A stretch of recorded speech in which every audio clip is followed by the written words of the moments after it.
하나님 말씀은 마태복음 5장 5절입니다. 온유한 자는 복이 있나니 그들이 땅을 기업으로 받을 것임이요. 야생 동물들 가운데 초식 동물들과 육식 동물들이 있습니다.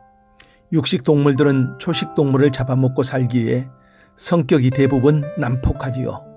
거기에 비하여 초식 동물들은 육식 동물들에게 끊임없이 잡아먹히고 살아왔습니다.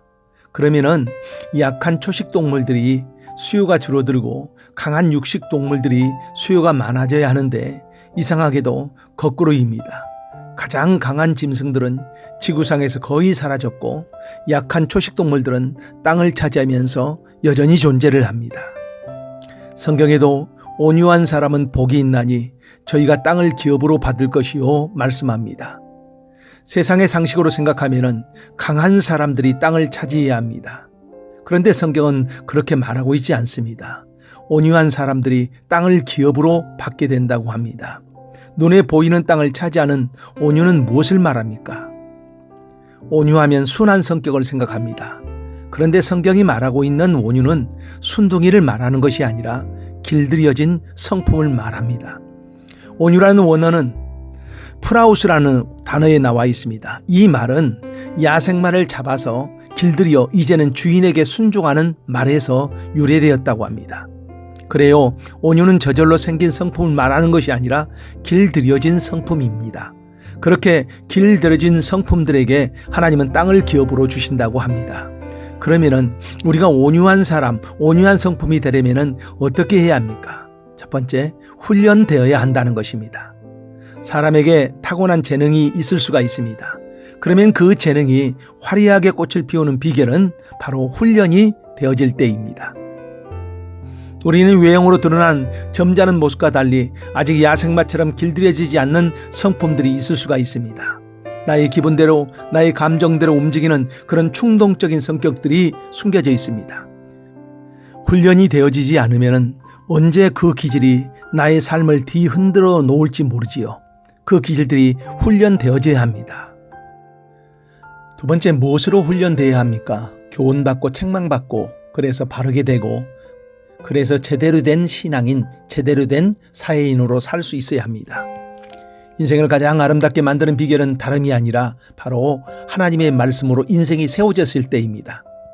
디모데전서 3장 16절에는 모든 성경은 하나님의 감동으로 된 것으로 교훈과 책망과 바르게 함과 의로 교육하기 유익하니 이는 하나님의 사람으로 온전케 하고 모든 선한 일을 행하게 하려 함이라고 말씀합니다. 하나님의 말씀으로 훈련되어야 합니다. 세 번째, 훈련에는 시간이 필요합니다. 어느 날 갑자기 성품이 변하지 않습니다. 시간이 필요합니다.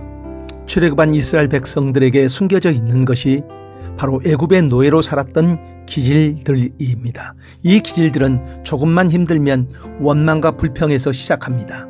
그리고 반항과 거역의 영으로 분명하게 드러납니다. 하나님은 그런 그들을 훈련하기 위해서 40년이라는 시간을 투자를 하십니다. 즉 우리의 성품이 훈련되어져야 하는데 여기에 시간이 필요하다는 것입니다.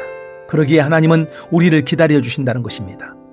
훈련되어지지 않는 성품이 드러날 때에 낙심하지 마십시오. 포기하지 마십시오.